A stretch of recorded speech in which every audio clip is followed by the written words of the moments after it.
నాకు పెళ్లికి ముందు వీళ్ళు హిందూస్ అని చెప్పేసి పెళ్లి చేశారు. కానీ పెళ్ళైన వెంటనే నాకు తెలిసిన విషయం ఏంటంటే వీళ్ళు క్రిస్టియన్స్. మాజీ మంత్రి జోగి రమేష్ వైఎస్ఆర్సీపీ మాజీ మినిస్టర్. సో అతను కొడుకుకి పెళ్లి చేసినాడు మేఘన అమ్మాయితోటి. సో అతను సంసారానికి పనికిరాడు అని తెలిసి కూడా బలవంతంగా జోగి రమేష్ మేఘన తోటి మ్యారేజ్ చేయించడం వాళ్ళ కొడుకు. సో అదొక తప్పిదం. సో అమ్మాయి జీవితాన్ని నాశనం చేయడం సో అది కరెక్ట్ కాదు.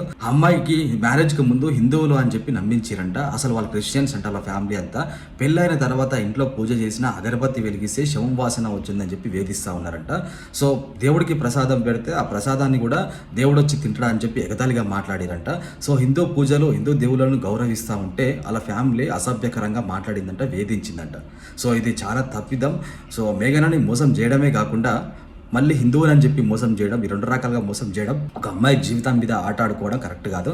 ఇంకొకటి ఏంటంటే బలవంతం మత మార్పిడిలో. సో జోగి రమేష్ ఫ్యామిలీ హిందువు అని చెప్పుకొని క్రిస్టియన్ మతం అని చెప్పి గర్వంగా చెప్పుకోలేక బీసీ కార్డు వాడుకొని రాజకీయం చేస్తూ ఉంటాడు. బలవంతపు మత మార్పిడి చేసే వాళ్ళ మీద సెంట్రల్ గవర్నమెంట్ ఒక చట్టం తీసుకొచ్చింది. దాని ప్రకారం జోగి రమేష్ ఫ్యామిలీకి శిక్ష విధించాలి.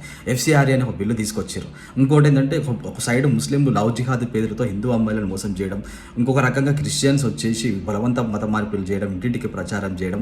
సో 80% హిందువులు ఉన్న ఈ దేశంలో హిందువుల మీద వీళ్ళకి ఎందుకు అంత ద్వేషం, ఎందుకు ఈ విధంగా ప్రవర్తిస్తూ ఉన్నారు, వీళ్ళని మత మార్పులు చేసే వాళ్ళ మీద కఠినమైన చర్యలు ఎందుకు తీసుకోవడం లేదు. సో ఈ విధంగా రెచ్చిపోతూ ఉన్నారు. జగన్మోహన్ రెడ్డి ముఖ్యమంత్రిగా ఉన్నప్పుడు కూడా విపరీతంగా చర్చిలను ప్రోత్సహించడం, మత మార్పులు చేసినాడు. ఇప్పుడు ఈ వైఎస్ఆర్సీపీకి సంబంధించిన నాయకులు మొత్తం హిందువులను ముస్లింలోకి మార్చే ప్రయత్నంలో సో చాలా ప్రయత్నాలు చేసిరంట. సో ఆల్రెడీ వైఎస్ఆర్సీపీ లీడర్, మాజీ లీడర్ విజయసాయి రెడ్డి కూడా స్పష్టంగా చెప్తా ఉన్నాడు. సో హిందువుల మీద వీళ్ళకి ఎందుకంత ద్వేషం, హిందువుల మీద ఎందుకంత పగబట్టినారు, హిందువుల మీద మత మార్పులు చేయాలి, ఎందుకు విశ్వ ప్రయత్నాలు చేస్తూ ఉన్నారు. సో మేఘన చేసిన కామెంట్ల గురించి, ఈ జోగి రమేష్ ఒక అమ్మాయిని మోసం చేయడం గురించి మీరు ఏమనుకుంటున్నారో ఖచ్చితంగా కింద లైక్ చేయండి, షేర్ చేయండి, పేజీని ఖచ్చితంగా ఫాలో చేయాలి.